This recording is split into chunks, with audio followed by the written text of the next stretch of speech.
Chaque citoyen doit se sentir responsable du devenir de l'ensemble dont il est solidaire et répondre à sa propre conscience. Ai-je fait ce que je devais? Me suis-je forcé de faire mieux chaque jour? Félix Houphouët-Boigny.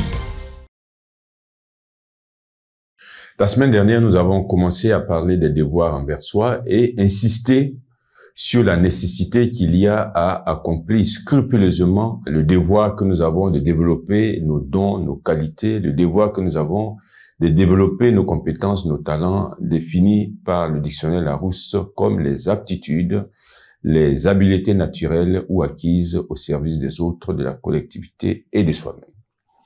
Et nous avons indiqué à la fin de la vidéo que cette semaine, nous donnerons quelques pistes afin que cette belle entreprise qu'est le développement de ces talents ne nuise ni aux autres ni à la communauté. Il est important au préalable d'indiquer que nul homme, nul citoyen n'est dépourvu de dons et de qualités. C'est vrai que les dons et les qualités, les compétences, les talents sont distribués de façon diverse par le Créateur aux hommes.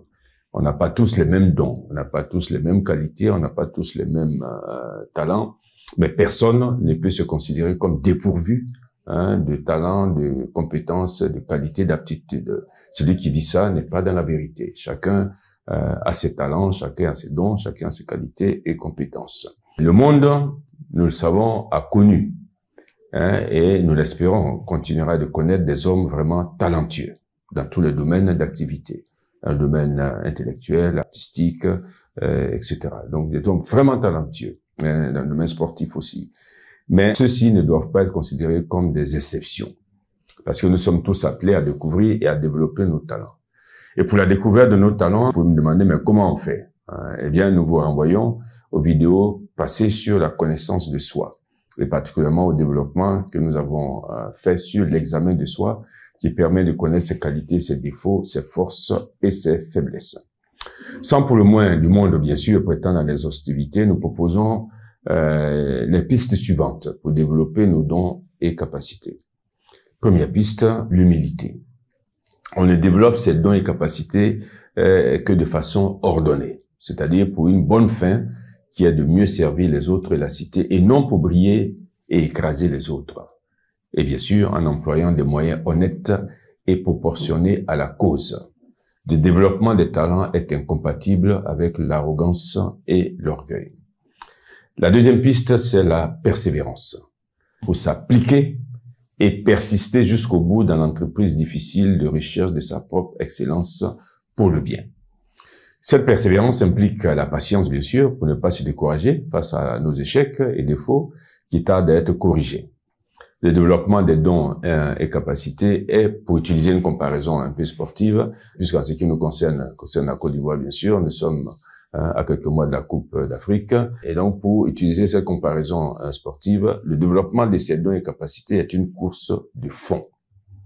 À l'image de celle-ci, cette entreprise requiert de l'endurance et de la patience. Le célèbre musicien Ludwig van Beethoven écrivait à cet égard, et nous citons, « Le génie se compose de 2% de talent et de 98% de travail appliqué et persévérant. » Et ça, c'est très important à garder en tête. Le génie se compose de 2% de talent et de 98% de travail appliqué et persévérant. Troisième piste, c'est le courage. Le courage, pourquoi? Et bien sûr, pour éliminer la peur et la crainte de l'effort, qui sont nécessaires pour faire produire à ces dons et capacités toute leur efficacité. La recherche de l'excellence n'est pas compatible, vous en rendez compte, avec la médiocrité, n'est pas non plus compatible avec la peur de l'effort et du sacrifice. Il faut garder en tête que le futur, qu'il soit personnel ou collectif, ne s'écrit pas, dit-on, en dormant. C'est en travaillant, c'est en se sacrifiant que les hommes peuvent se procurer un avenir meilleur pour eux-mêmes et pour la société dans laquelle ils vivent. Quatrième piste, la confiance. Pour développer ses dons et capacités, il est absolument nécessaire de croire en sa capacité d'amélioration et de progrès continu. Celui qui s'engage dans cette entreprise est parfois agréablement surpris de ce qu'il devient capable de faire.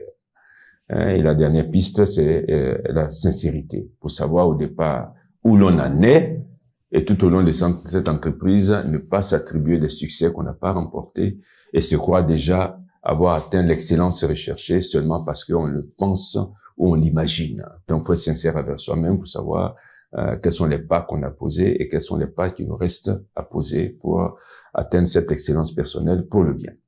Signalons pour finir deux choses, l'une négative et l'autre positive, qui fragilisent ou au contraire fortifient le développement de ses dons et capacités. La première, ce qui fragilise cette entreprise est la stupidité. La stupidité, c'est un manque d'intelligence, de finesse, de jugement, ou révèle une lourdeur d'esprit ou la bêtise. Claude Chabrol écrivait à cet égard, et nous citons, « L'intelligence a ses limites, la stupidité non. » Évidemment, parce que stupide, on l'est toute sa vie. Et la deuxième chose qui fortifie cette entreprise est la bonne volonté. Il faut faire preuve de bonne volonté pour développer ses talents en vue du bien. Et à cette bonne volonté, nous consacrerons la prochaine vidéo.